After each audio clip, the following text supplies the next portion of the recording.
democracy, but if women want to take it away, overthrow it as a tool of the patriarchy, they're free to organize and get rid of it. More women vote than men do in this country. Women are better educated. We're very well set to get rid of the Electoral College. But most women don't feel oppressed by it. And one serious problem with this theory is it claims to be inclusive, but inclusion seems to mean everybody who thinks like me. And it turns out to be even more intolerant than other styles of feminism that it said, oh, equity feminism is insufficiently inclusive. Now we're the inclusive feminism, except that it's even more alienating. And there are all sorts of litmus tests that you have to pass to get in. And what is this about? And where is this leading? Now, and then to think that you have to take this very harsh view towards American society and describe it as a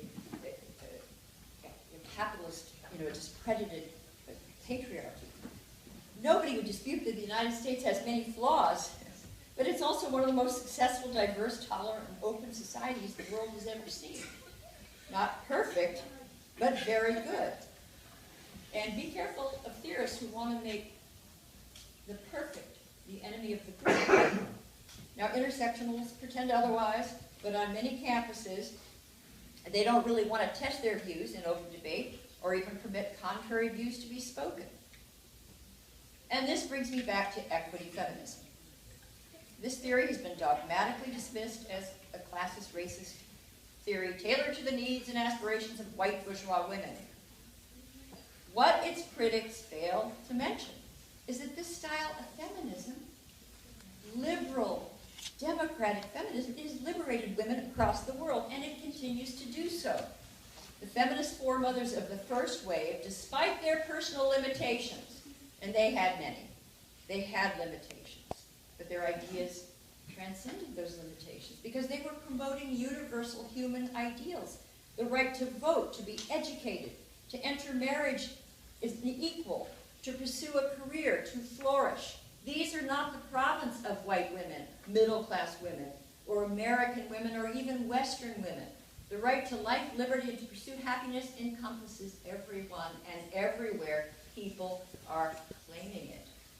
I have been to international women's conferences, and I meet feminist leaders from Burma, Iran, Cambodia, Saudi Arabia, Egypt, courageous women who are fighting today, often at great risk, for the rights they were pioneered by liberal feminist foremothers.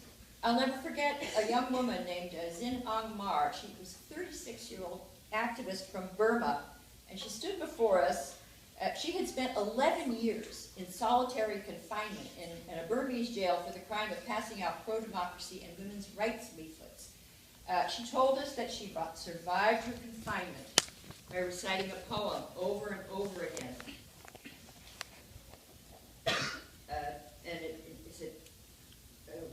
The poem was, these words, like, someone can imprison your body, but not your mind. Imprison your body, not your mind. Now, what did she do once she was freed from her matrix of oppression? She immediately began protesting again. And she looked out at us. This was a big international women's conference in New York City. She looked out at us and she said, we try to deliver the message. Democracy is not only for the West, but for all human beings. Now, there are women's groups across the globe whose members are risking their lives for the basic freedoms we take for granted. And it pains me to see gender studies textbooks in American universities and intelligent scholars like Bell Hooks and Patricia Collins blithely dismissing the Western democratic tradition and equity feminism. Now, in feminist theory texts, they often go to great lengths to warn you about the limits and the hazards of liberal feminism. But I have yet to find one that warns students about the dangers of radical social engineering.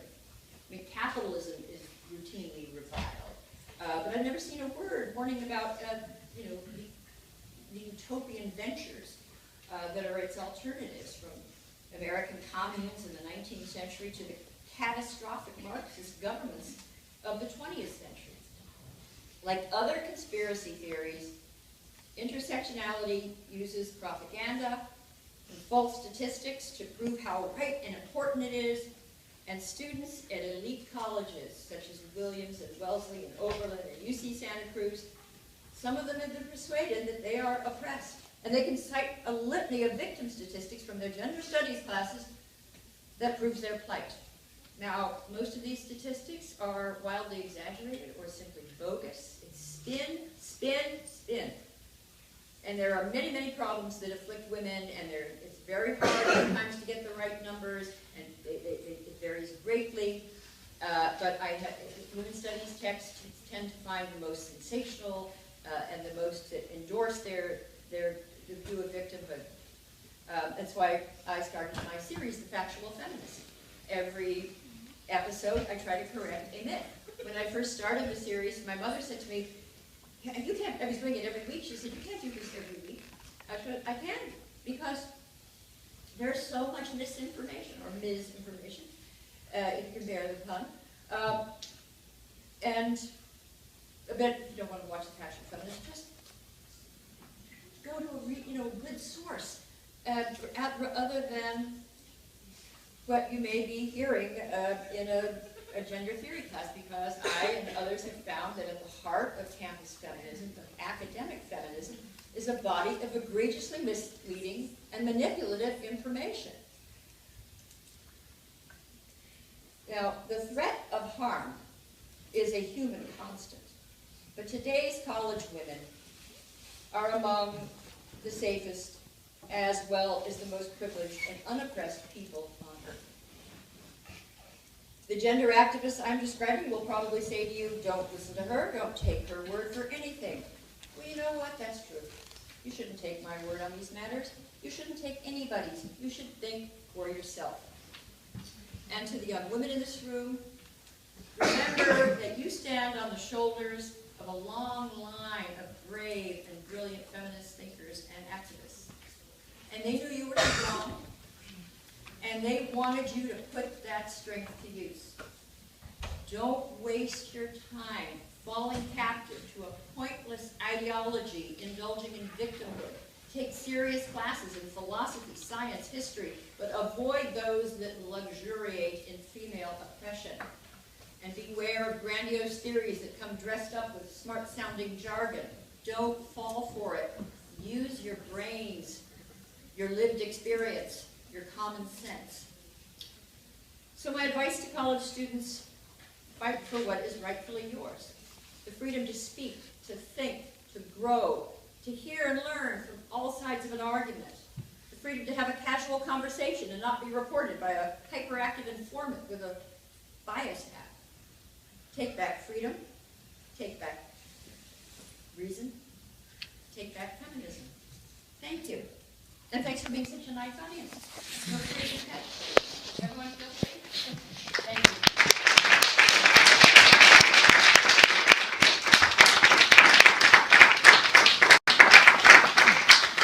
Oh, I went over 1 minute. Sorry. Okay. Occasionally there have been questions. And now we'll open up for questions. Okay, so I'm in Columbia. I'm not coming today. I don't think I deserve to be here. I am the chair of Dr. Williams, and I am a proud women, gender, and sexuality studies major. Woo! And I know you said that you don't think that women can have a real debate, but don't worry, because I'm not afraid of you and people like you. I am wondering if you said you read feminist books, but what kind of feminist books are you reading? Have you read This Bridge Called My Back, Borderlands or La Frontera, Sister Outsider, Colonize This, or the autobiography of Assata Shakur? If so, then I'm wondering what books you consider feminist, and could you give a list? Do you actually read books like Black women, Indigenous women, or Latinx women? If you don't, then frankly you can't call yourself a real feminist. I think the actual word you're looking for is a racist. Oh, that was helpful. Name calling. You're just illustrating my argument. You just came, why don't react to what I said? I am reacting to what you said. You just said all these things, and I'm calling you out for being racist. Okay. Well, I'm sorry you feel that way. Well, are you going to respond to what I have to say? Are you going to analyze the way that you've disrespected the words of bell hooks and Kimberly Crenshaw. Can you even define intersectionality? How dare you think that you can define a word that was created by black women to define their experiences and say it's the enemy of feminism? I don't understand how you can sit there and not call yourself a white supremacist, because that is what you are. Well, first of all, this very idea that the theory speaks for a particular group of people, that theory was developed by privileged, educated women in liberal arts departments or gender studies departments. Can you explain to me why that theory speaks for all women of color? Do all women of color think the same way? Do they have the same politics? Do they have the same lived experience? You see, the theory it's internally incoherent. But what is clear is that people are using it as an excuse to get really mad. Well, I'd like silence, especially people like you. You don't deserve the time of people here because your ideas are harmful. I can't believe that you would feel like you can come here and talk about bell hooks in the way you did it. And also, intersectionality is not just from, you said educated middle-class women, but you didn't say that there were black women. I'm just wondering what you have to say about that, especially since intersectionality has been used by many communities to express their lived experiences, to understand how oppression works. The fact you can say that the United States is not white supremacist or patriarchal is frankly just being ignorant. There's no way, you say you like statistics, but I don't think you actually do. Because if you read statistics, if you read real statistics, then you would understand this. Give me an example of American patriarchy. What? Wait, I don't understand what She wants an example of patriarchy. Well, let's see. Maybe our president, Donald Trump. Did you vote for him? No. Well, then you think that he doesn't represent American white supremacist patriarchy? I think that's a very complicated question. Oh, really? You're not going to answer it? Say that Donald Trump I know, is you want a simple of white question. supremacy and patriarchy. No, How can you say that? Okay, I feel like I'm talking to a Scientologist. Okay, you're going to call me a Scientologist? Yep. I feel like I'm talking to a Scientologist. Well, I'd rather be a Scientologist than you. Can you answer her original question, Yes, please? please. Thank you. Well, what is the original? Let me ask someone else and come back to you. Yes. Hi, thank you for coming today. I'm not really sure what equity feminism is. Could you give a little bit more of a definition on that? Yes. So, An equity feminist works with, it doesn't want to tear down the society, it wants to reform it. So it's basically you work within, you could be an equity feminist and be probably a Democrat or a Republican, because there were, the second wave of feminists, some of the most consequential laws that were passed were by coalitions of conservative and liberal women in the early 60s and 70s. They worked with congressional men, and they brought about change through legal reform. And, things changed dramatically for women. And now you have people like Hannah Rosen writing a book called The End of Men, because in a fairly short time, once they opened the doors, women began to come through. And so as an equity feminist, I see this all as amazing progress that women have made. But I do remind people to be fair-minded, because, for example, women now have surpassed men in education. We are in a majority of BA degrees, master's degrees, doctoral degrees, from the earliest grade across all racial, ethnic, class lines. On average, the boys are doing worse than the girls. The girls are more likely to get the A's, get the honors, go to college. And so, as an equity feminist, I'm not fixed on a certain view of women as victims. I want, it's empirical, and it's just sort of standard liberal in the classical sense, politics that respects due process and the rule of law and free speech. Yes, in the back. Hi. So you talked a lot about issues that are. You said that women across the world have issues, so you're obviously aware of that. And I was wondering if you could be a bit more specific about how your version of feminism is accessible or applicable to someone living in a country that's not America or Western Europe, and a country that not only has a completely different cultural identity, but an identity that has also been oppressed by those same Western countries, usually at the expense of so-called democratic progress? Well, my answer to that is that what I do is I listen to the women from those countries who come to these conferences, who represent. So, like, they don't like America. They don't want a version of feminism that was produced anywhere near America. Like, they hate us because all we do is bomb the shit out of them and, like, fuck up their country. So how is a woman in Africa or Asia or anywhere that is not a Western country supposed to be a feminist when feminism comes from the things that oppress her? I saw a mother and her little girl. They were from Cambodia. And the little girl was naked.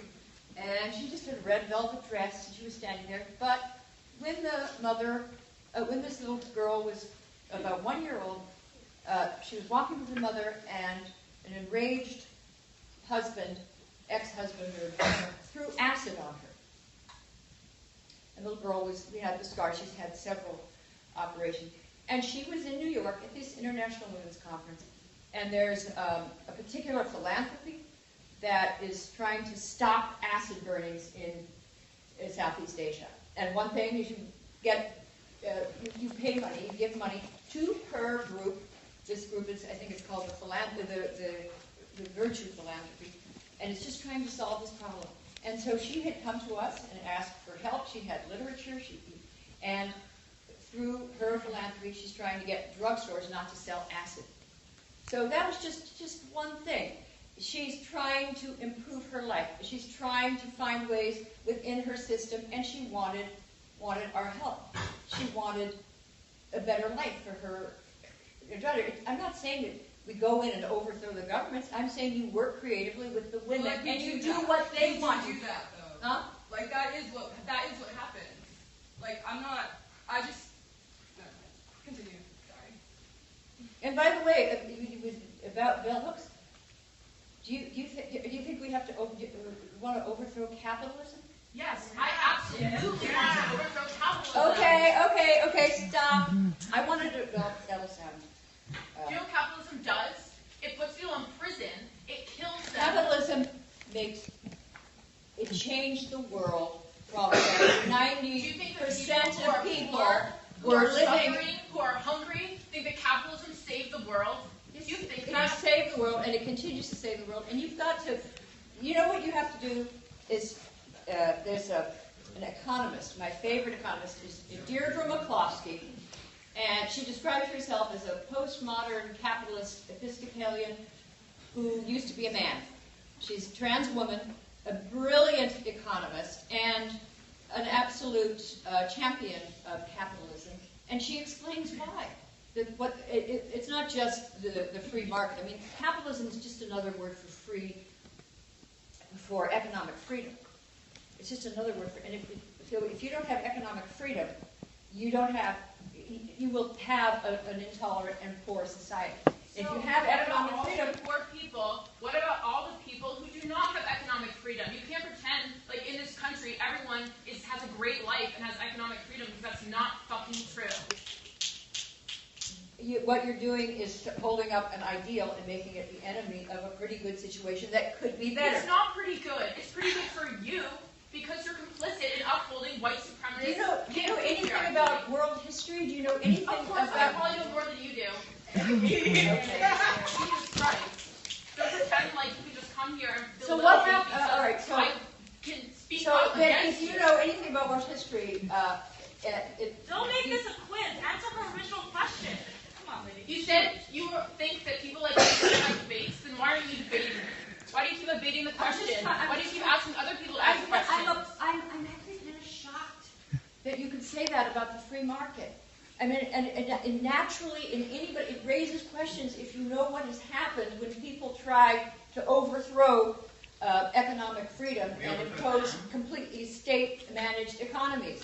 It leads to totalitarianism, poverty, and Do misery. you think Donald Trump isn't a totalitarian?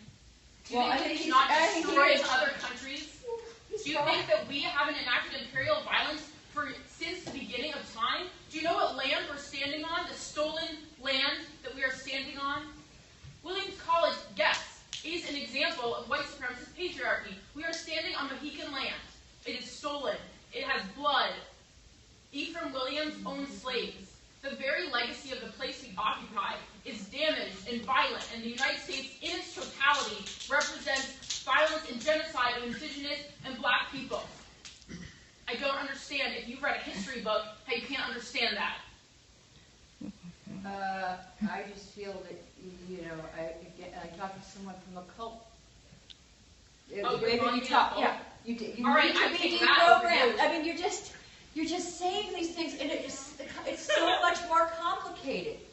And yet there are horrible tragedies in the past. And the human history is You keep saying it's so much more complicated, but we're all pretty intelligent here, so I think you should be able to explain it to us. Okay, I'll be fine. What happened? Okay. For most of human history, people lived all across the planet, except a tiny, tiny elite. Lived, about $3 a day. It goes like that, and then something happens starting in the 17th century, 18th, and by the mid 18th century, it goes. So you've got poverty, and then it goes up. Human history to you? I'm talking about poverty, the history of poverty of the average person. There were always elites, enriched elites, but for the most part, the average person was dirt poor.